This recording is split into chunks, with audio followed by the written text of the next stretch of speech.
Hello, once again, I'm BR Schultz, SP500. Thank you for joining me. Today I wanted to discuss a new technique that I'm trying out that's been pretty successful for backtesting macro pricing target termination points, and wanted to show you the results as well as show you what could happen at each one of my predicted peaks for October 1st as well as for early February 2026. Thank you for joining me. So essentially, I have a way of calculating future pricing termination points, and it gives you 4 calculation points that it projects that the markets could terminate, and the values that it gave in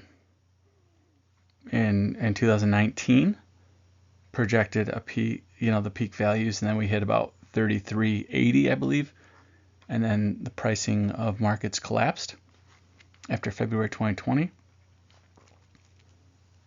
So that created a termination point, and then the markets in 2020 and 2021 created targets for values of about 47.62, which was pretty close to the high in January of 2022.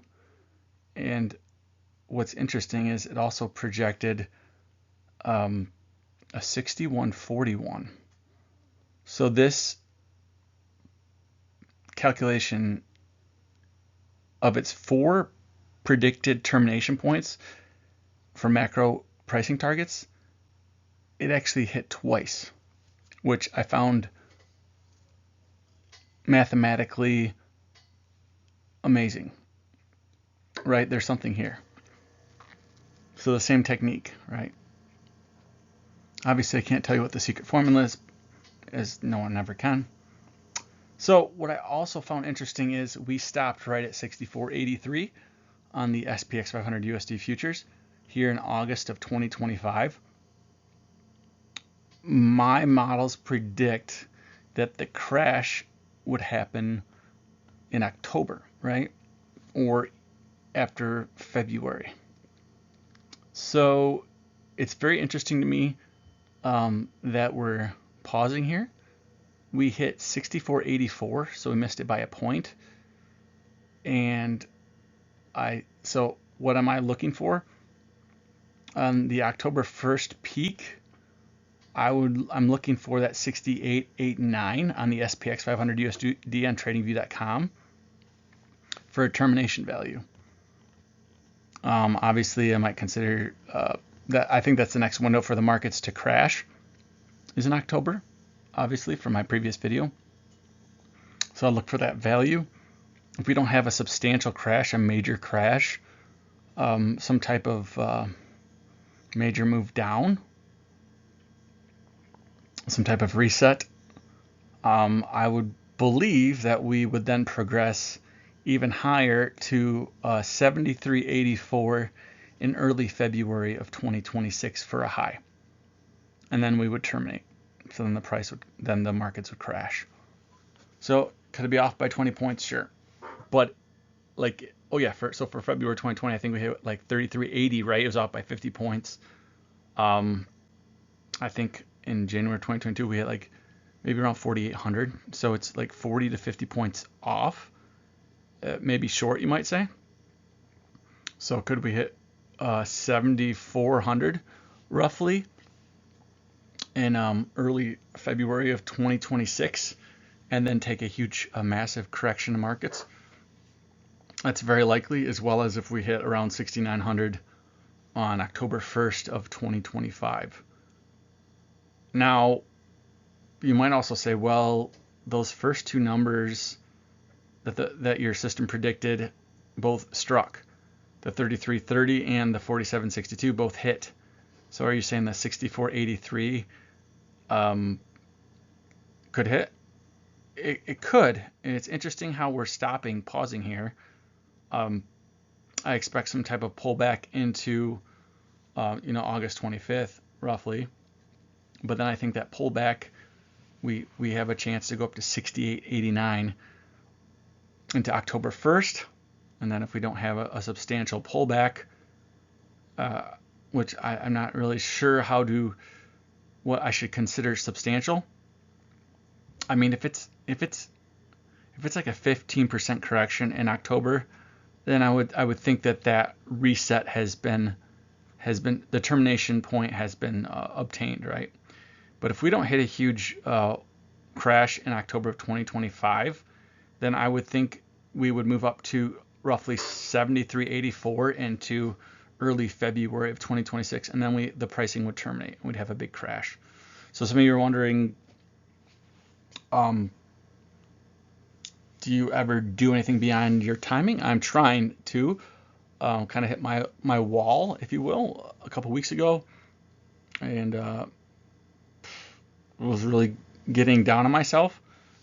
And that's usually when, most of us that have faith in the Lord pray. That's usually when you pray. So I was asking the Lord for help, and if this is truly a gift from Him, that I, after years and years of prayer and asking for help, I would certainly appreciate it if He would give me another breadcrumb, right, to keep me learning, keep me growing in my studies.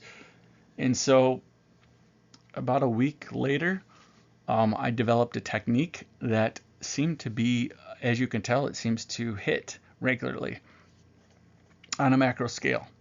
So I think this calculation combined with the weekly VIX model could really turn into something very interesting, right? So again, if we don't have, markets, I think they respond pretty quick when they hit these termination values. They don't go much higher, right? And so I would think that if by the end of August we don't really have some huge termination into August 25th, then we would keep climbing up higher into roughly that 6,900 in early October.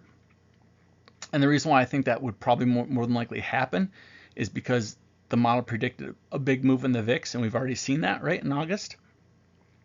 So I think if we don't see a huge plunge in the market by the end of August, I believe then we're moving up to that 6890, 6900 level in early October. Check into that. The markets will test it, see if it wants to crash. If it decides it doesn't want to do a full out crash, 10 to 20% correction, then it will keep moving up into roughly 73.80, 485 into early February 2026. So you can check this out. I just thought this is an interesting layer that I can add for the previous video, because that provided the timing, the macro timing for the peaks. And I think this is quite an interesting discovery, and that it hit, again, it hit that one calculation, one lottery ticket with 4 numbers hit twice, right? So I found that pretty compelling. And the first one hit, obviously, for the roughly the 33.80 mark in February of 2020. And so these are the price levels I'll be watching as we head into the Super Bowl of 2026. So yeah, I've used this method on different timetables, and it seems to work on different time periods. So I'm pretty excited about it, pretty elated for what it's able to do. And I'm going to obviously keep studying it. I only have, it only generates 4 targets right now. And yeah, so you can see I'm trying to broaden my repertoire of skills as far as not only market timing, but predicting peaks out into the future. And so I'm sure you'll be interested in watching these, trying to see when the market crashes, and if it crashes right around one of these values, right? So thank you so much for watching my work, and I guess if I don't see you until February of 2026, have a good one. All right, catch you later. Bye.